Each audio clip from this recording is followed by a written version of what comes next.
knowledge, and now we're introducing something entirely different. The Stanford is a person at Stanford, right? And I heard of it actually early on when I was an undergraduate. He did this work, he was going to talk about it, and the summer student writes on. And actually, Ben's done a lot of work since then about bulletproofs.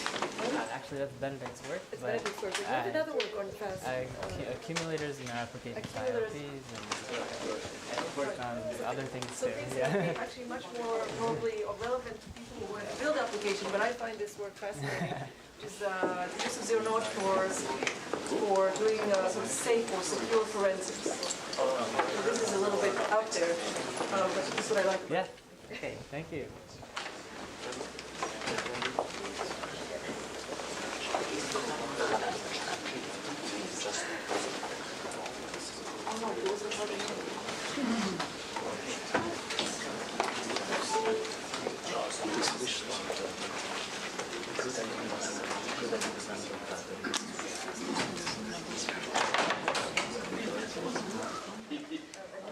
Okay, so yes, thank you, Xavi, for inviting me to speak about this. Haven't talked about this in years, and so it's always exciting to talk about something that you haven't thought about in a while.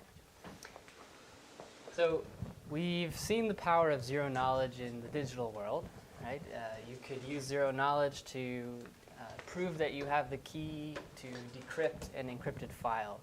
You could get a certificate from say Experian that's just a signature on some form that has your details about you and your identity, but just has your credit score, and then prove in zero knowledge to someone else that you have a credit score without revealing to them the other details of your identity. And perhaps the most famous application right now that is widely used is to cryptocurrencies, where you can prove that you have some confidential transaction that is valid on a ledger-based payment system like Zcash or Monero, using a zero-knowledge proof that does not reveal any of the details of the payment that you made, or perhaps even your identity. But let's talk about a different kind of setting, which is much more embedded in the physical world. Right? So far, the three examples I gave were purely digital statements. Right? You have some digital statement that you're proving, like there's an encrypted file and you're proving that you have the key to decrypt it. But here, let's say that I'm a suspect in some crime investigation, and the police or the investigators have collected a DNA sample from the crime scene. How could I possibly give a zero-knowledge proof that my DNA does not match the DNA taken from the crime scene? And how could I do that without revealing anything about my identity? So, a straw man proposal. The suspect, or someone on behalf of the suspect who the suspect trusts, could sample the suspect's DNA, measure it, turn it into a digital form, and give a standard digital zero-knowledge proof that the measured profile does not match. Okay, but the problem with that is that there's nothing preventing the suspect from cheating on the measurement. Right? It's in the translation process from a very physical statement that my DNA has some property, to translating that into some digital form that is not secure. Right? The investigators have no way of knowing that the sample was measured properly. So on the other hand, you could say, well, let's let the detectives measure the suspect's DNA. But the problem there is that there would be no privacy. The detective might save a little bit or learn the actual raw profile of the suspect. So we can state the problem as saying that there's no soundness because the prover is not trusted to measure the physical sample itself. And there's no zero knowledge, on the other hand, if we did it the other way, because the verifier would not be trusted to measure the physical sample and not learn anything from it.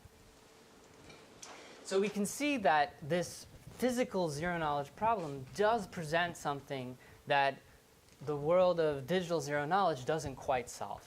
And so something new is required to address this. Now, this isn't the first example of physical cryptography, or cryptography that involves something inherently physical that is not that is somehow slightly outside of the problem realm that we consider when just considering computational problems or logical problems. So one example would be distance bounding protocols, where you're trying to prove that you're close to a certain location. And one application of that would be to try to prevent someone from setting up some relay stations to say you're far from your car and you have an RFID tag that allows you to unlock your car. Then someone could set up some relay station in order to do some man-in-the-middle forwarding and pretend that they actually have your RFID tag right next to the car. So that's also an inherently physical problem, and a very long, a long time ago for me at least, people designed distance bounding protocols for that. And still today work on that. There was early educational examples of zero knowledge with physical protocols, protocols that involve decks of cards or cutting out pieces of paper or covering up parts of Sudoku puzzles, mostly for educational purposes. There was an informal example of a zero knowledge protocol for nuclear warhead verification, trying to prove that two nuclear warheads have similar radiographs, and the application of that was to nuclear disarmament, where you would prove that you're actually destroying nuclear weapons without revealing to the authorities the details of how those nuclear weapons were constructed. And then the paper that I wrote with Moni and Daniel, Physical Zero Knowledge, Proofs of Physical Properties, kind of took this a bit further and tried to formalize what is physical zero knowledge, and gave a few more examples of physical zero knowledge protocols, one of which I'll talk today, which is applied exactly to this DNA forensics problem. So the cop-out solution would be, okay, let's just say that there's some trusted party who can measure the DNA and produce a digital form of the DNA sample. And then from there, we can use digital techniques. But we don't want to do that. We would like to do something better than that. So consider the following very simple physical interactive protocol.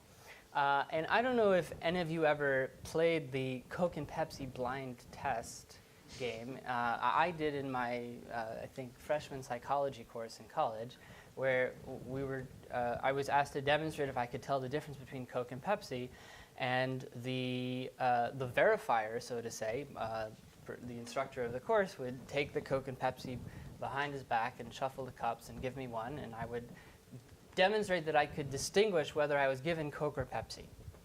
And you might be also familiar with the graph non-isomorphism interactive protocol, which you may have learned in your first course on complexity theory.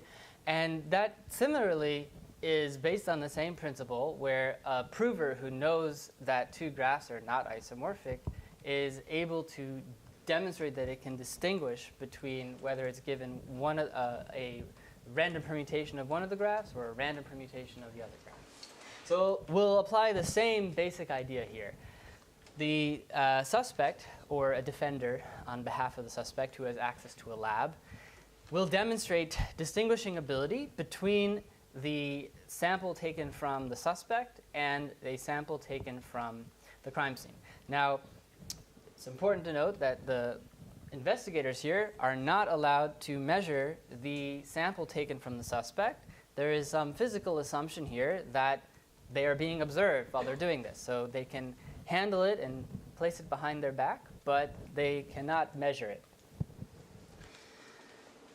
So the police would randomly select a challenge, one of either S or C, give it to the defender, and the defender would measure it and declare the identity of the challenge sample.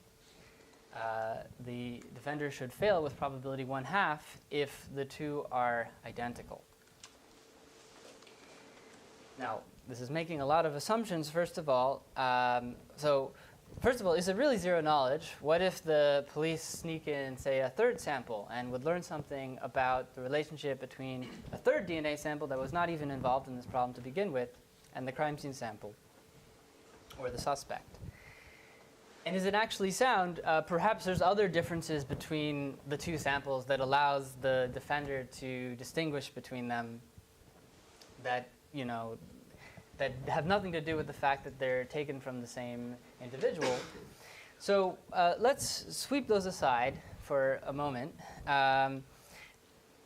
Let's look first at, or at least let's sweep aside the second part. Let's assume that the defender does not really have a way of distinguishing between the two samples in any other way than if they were taken indeed from two different individuals. And I'll explain a little bit more later about how DNA profiling actually works and why that might be a reasonable assumption to make. But let's first focus on the first issue. How do we ensure that the police aren't sneaking in some different samples? So one thing we could do is use tamper-evident seals. A tamper-evident seal is like the one you might find on a water bottle, and you can tell that the water bottle hasn't been opened. And let's say that we have these tamper-evident seals that are manufactured also with some random serial patterns, so the defender can uniquely identify the seal. And for the duration of the protocol, the police they're given the seal during the protocol, and they're not able to forge another copy of the seal and produce another sample that has exactly the same seal. So how would we apply this in the physical interaction? Well, the defender would place seals on the two test tubes marked S and C. The police would cover up the seal markings so that their two test tubes are no longer distinguishable. Randomly select one of the challenge. The defender would remove the seal without removing its cover, measure it, declare the identity of the challenge. But now instead of declaring the challenge publicly, it would send a cryptographic commitment to the challenge. And for those of you who don't necessarily know what a cryptographic commitment is, basically it has two properties. It is binding. There will be some later phase where the defender will be able to reveal what this message it committed was, and there's a unique message that it can reveal. And it's hiding until then, so it cannot be distinguished from random before that. So now the police will remove the cover so the defender can check for the marks and ensure that this is indeed a sample that is not from outside of the two samples it expects to be there. And only then will, after everything is checked to be okay, will it decommit to the answer that it gave. And you could repeat this k times to amplify the soundness error of 1/2 to 2 to the minus k. So, modulo the very strong physical assumptions, the protocol seems to work. But the resulting protocol is very physically complex, and there are many physical assumptions about the setup and interactive physical protocol involved. First of all, we need to have these unforgeable tamper-evident seals. The parties need to closely observe each other throughout the whole interaction to ensure that the correct sequence of operations were made. When the police take the samples behind their back, the defender needs to make sure that the police don't somehow sneak out part of the suspect's sample or actually measure it while they're doing that. And it's highly physically interactive. So again, we could ask, is there something we could do better? So from here, I will introduce the notion of a public observation protocol, which has a direct physical analogy to public coin proofs in the world of digital interactive proofs.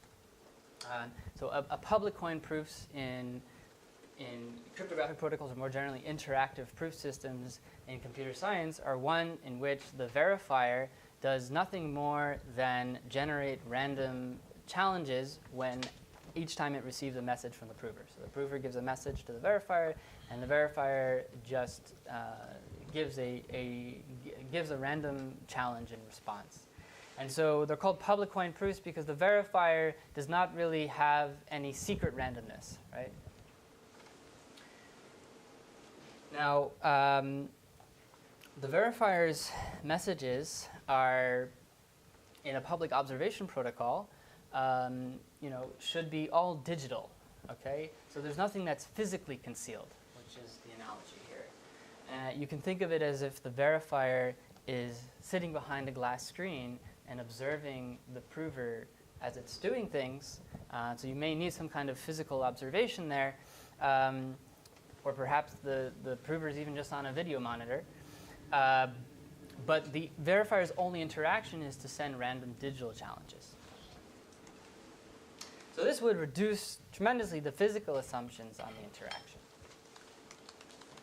So before designing a public coin version of the previous protocol, so do you see why the previous protocol was not a public observation protocol? Because the investigators, the police, were allowed to take the samples behind their back and choose one secretly and give it to the defender, and it was hidden which one they chose. So they had to physically hide some of their what they were doing from the prover. So let me tell you a little bit more about how DNA profiling works, which will be more needed now in order to describe how the public coin version of the protocol would work. Oops. I have some animations in here, I think, that are residual from like 2012 or 2013 that I haven't completely detected yet since I copied some of my slides over. So so DNA profiling works by comparing different gene regions that have these so-called STR sequences, which are short tandem repeat sequences. And there's about 13 different regions that are used in at least profiles that are measured in the US. And what are short tandem repeat sequences? They're short DNA sequences, such as, for example, GATA, which will repeat many times over in a certain region. And in different people, the exact number of repetitions of this sequence at that given location will differ.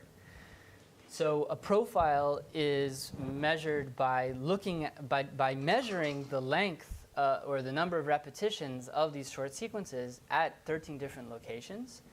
And that produces basically a vector of 13 different values, which can often identify a person.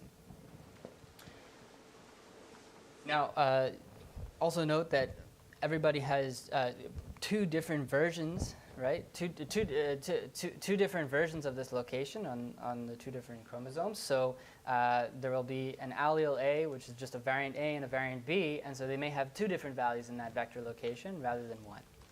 So that's a detail. So the way that they're actually measured is by using these things called DNA primers in this process called PCR, which basically cuts out the DNA region with some flanking region as well. So it cuts out a length of what we'll call n plus x, where n is the actual length of the sequence and x is something that is specific to the primers that were used. So you cut out this thing of length n plus x. X is known if the primers that were used for this reaction are known. Otherwise, it may not be known. And this is amplified, and then there's a way of measuring this by running it through some capillary tube and basically seeing how fast it goes through, which will allow you to distinguish its length. Okay, so the smaller fragments pass faster than the larger ones, and there's a laser that detects the fragments as they pass by, and that's what allows you to measure or estimate the length of the fragment, and it's very precise.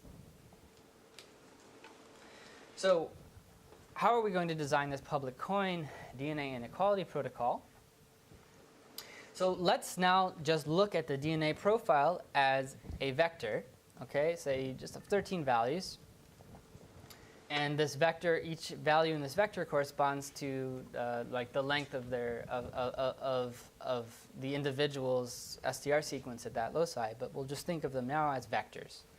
And so the problem becomes proving that the vector taken from the suspect is not equal to the vector taken from the crime scene. When now the the intuition behind how we're going to design this public coin DNA inequality proof is based on the idea that when the two vectors are different, okay, then if you look at the combined set of these two together, right? Now I have two profiles, and I define the set of the number of distinct profiles that I have. So if I have two distinct profiles, I have a set of size 2. And if I have only one distinct profile, even though I have two samples, I have a set of size 1. That's how I'm defining this set Z. Okay?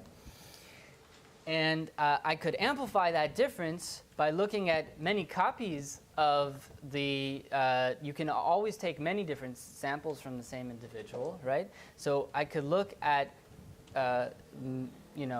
this higher dimensional vector, which has many copies of taken from both the suspect and the crime scene, and the number of possible combinations that I could make of the two of them is now much larger if I have two different vectors to take from. Whereas if I only have one vector to take from, then there's only one combination that I can form. They're all the same, right? So I have a set of either size 1, which is just the appended vectors together of one type, or I have a set of size 2 to the k, where I can either choose from the crime scene sample or from the suspect sample to form a different element of z to the k. And to this, the way that, and this is actually how the generic transform from private coin to public coin protocols works in the digital world, is to apply this thing called a set lower bound protocol, which was designed by Goldwasser and Sipser in '86. And so a quick review of how the set lower bound protocol works. If you have some set, call it T, which is a subset of binary strings of length n, let's say, and a prover wants to prove that T is much, much greater than some value T to the m, 2 to the m, then the proof system uses a pairwise independent universal hash function family. And the verifier selects randomly a hash function, samples a hash function from the family. The prover then gets this as the first message and tries to find some element y in the set T that hashes to 0. Now, the intuition is that if the set is much larger, then there is a higher probability that the prover will be able to find such an element. Whereas if the set is smaller, then there is a lower probability.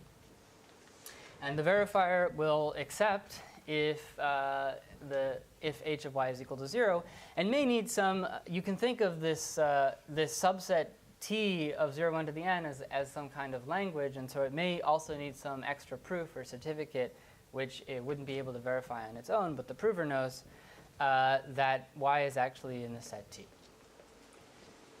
So this has been shown to be a complete and sound protocol, and there's also a zero knowledge version of this protocol, where there's a slight difference in how y and h are sampled. Y is sampled first randomly from T, and then h is sampled from the set of hash functions which map that value to 0. So let's just try to take this tool and see how we can apply it in our very physical setting. Okay? So the problem is that what I've described to you so far is a purely logical version of this protocol. I said we have these two vectors, and then we can form the Cartesian product, and we can look at z to the k. Either you have a very large set of possible combinations of the crime scene vector and the suspect vector, or you just have one. And so if I had that in digital form, then there would be a way of applying the set lower bound protocol to show that I have a large set and not a small set. But how do I map this into the physical protocol itself? How do we apply this Goldwasser-Sipser set lower bound protocol to a physical set? So the way this is going to work is we'll have the police, again, they'll be viewing the entire interaction from behind a glass screen. So they're observing that the verifier is following, that the prover is following the protocol correctly. Okay, and that is important, at least that the physical actions that the prover is taking are correct according to how the protocol is supposed to work. So first, there's a preparation phase where the prover forms say k pairs of test tubes, okay, where in each pair the left one is taken from the suspect and the right one is taken from the crime scene sample.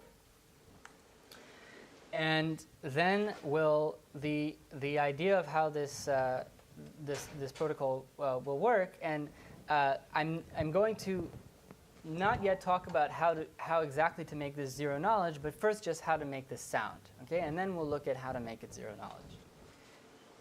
So the next step is for the police who are observing this to sample just random challenges and give it to the give it to the prover, okay? And then there would be a sorry. This is describing how. Let me take a step back. So if we were to do this, basically the prover is trying to show to the police that if it were playing this interactive game where we're to be given a random sample taken either from S or C, okay, then it would end up with a much larger set than a much smaller set. So it's kind of pretending in its head that the prover is showing like simulating what the prover's challenges would be, okay? And so the only thing that the prover needs to do is sample a random challenge to tell it which one to take from each of these. It's not that the prover does not know. The prover does know which one comes from S and which comes from C. So it's not exactly the same as the previous interactive protocol, but the prover is just showing that it has a much larger set. So what we end up with is the prover is basically sampling a random combination, the verifier is directing the prover to sample a random combination of these test tubes taken from either S or C. So what we end up with is this vector Z1 through ZK, where each one is directed by the police which one the prover takes.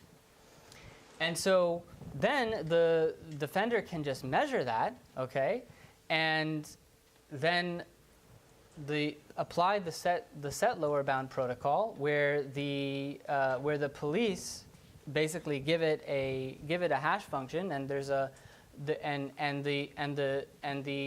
defender is going to try to find a hash function which maps this vector to 0. So the only thing that we didn't quite solve is that the vector that is now revealed, okay, is still a combination of the actual pure samples taken from S or C. And we wanted to make this a zero knowledge thing. So what we're going to do is we're going to first transform this in a way that preserves the same set size, okay, but that is when one element is revealed from each pair, when one test tube is revealed from each pair, it does not reveal anything about the suspect sample. And so the way that we'll do that is by leveraging that random primers that we could use, which adds that extra length to the STR sequence, which is dependent upon the primer that is used. So during the PCR reaction, if the primers are chosen randomly, but applied identically to both the crime scene sample and the suspect sample, then what we end up with a fragment n plus random r from the crime scene sample, and also n prime plus r from the suspect sample. And so if you're only revealing one from each pair, then you would not be able to distinguish this from random. Now let's assume that the capillary electrophoresis device can display the output mod n. So let's ignore the slight bias there. And so this physical transformation is that from each pair of test tubes, we choose a random primer in each reaction. And since we only reveal one of the two test tubes to the police from each pair of test tubes, and the police do not know the random primer that is used, they just know that the same random primer was used in the reaction on both test tubes, then they cannot distinguish this value that they see from random. But again, if S and C are not the same, then we will end up with many, many possible vectors, whereas if they are exactly the same, then there is one predictable vector that is determined from the primers. Okay? And so that is the nutshell of how it works. Now I could leave with one kind of open question, which is there a way to make this non-interactive? So one of the reasons why public coin protocols are quite useful in the digital world is that you can apply this Fiat-Shamir transform to make them non-interactive. And the way that's done is by applying basically a hash function to each of the prover's message, which then determines the challenges that the verifier would send. And so I leave with the question of, is there like a physical kind of hash function that could probe the pair of test tubes to get a unique measurement to that object, which would behave like a random oracle? And there's a connection to this other line of work called physically unclonable functions, which and examples include looking at optical scattering or gate and wire delays in microelectronic circuits. But they're usually defined specific to a type of object. They're not that there's some hash function that could be applied to any object which would behave in a similar way to a random oracle or a collision-resistant hash function in the digital world applied to messages. But anyways, in conclusion, physical zero knowledge presents a new challenge that goes beyond digital zero knowledge. And physical zero-knowledge forensics is possible, but might still be impractical. The protocol I described was still quite physically complex. But there's still always more questions to ask and investigate here. Thank you.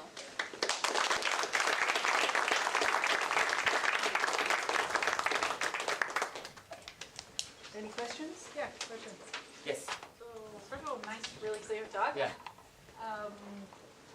So if I understand correctly, this is also fairly robust against, the sample and the original DNA, slightly differing, but still being close enough, not like the DNAs of two completely. Yes, yes. Right? But my question is, so this largely relies on, so this is essentially a test of equality. Yeah. Even Well, a test of inequality, I guess. yeah, so Okay, yeah, that's exactly the question. So generally when forensics would want to do biometrics inequality testing, they would do it against a set of fingerprints or Yes, yeah. not just one. Right. And is there any way to So could you generalize this protocol to to proving that you do not have a DNA profile that belongs to a set, right? You could always. So I think that the question is more about efficiency, right? Because you could prove that you're not in the set by proving that you're not equal to any element of the set, and just run this protocol for each one individually. Okay. But no, because what? I don't know. Once you give me two samples in the set of criminal DNAs, then I can combine them and prove whatever I want, right? Okay. Well, but if you, I mean, it depends on your assumptions about the physical interaction, right? But we could, the investigator has the set of, so do I have as a prover the set, and I'm trying to prove that nothing in my set is distinct from the crime scene sample, or is there a set of crime scene samples and I'm a suspect and I'm trying to prove that I'm not in the set? So you could go through and one by one run this supposedly zero-knowledge protocol with each element of the set and prove that you're not equal to any element in the set. But that wouldn't be efficient, so it'd be more interesting to see if there is a way of lowering the complexity of the protocol where there's a whole, where there's, and that would be interesting, right? Yeah. I haven't thought about that, but there might be just a generalization of proving that you have a larger set versus smaller set, but I'm not really sure. Yeah. Okay. Anybody else? I'll give it a try. A rather silly question. Yeah. If there are closeness, so essentially what you're saying is like suspect versus from crime. If you're close, genetically close, then you can have, not C equals 1, but we're pretty close. 2 to the power k could be closer to 1. So there could be like haziness between the two. Sorry, I didn't understand that question. So effectively, if you have genetic closeness, Yes. the marker, some regions would be close. So it won't be like S equals C in that sense, but you could still have less than 2 to the power k you would discover. Can I prove that I'm, The bound would be False difficult. positives, they're Yeah, false yeah. positives. Yeah. two twins. Right. So there can be false positives in DNA profiling. Yes, I know. That's what I was asking. Yeah. Yeah, and this protocol wouldn't distinguish against that because it's just proving that you have two different distinct DNA profiles. You may not actually be this. So there absolutely, it would be possible to have false positive, but that is more of a, I guess, a flaw in the Protocol design, profiling I see. mechanism, and I think they would just look at more loci to generate a larger profile. Yeah. Okay.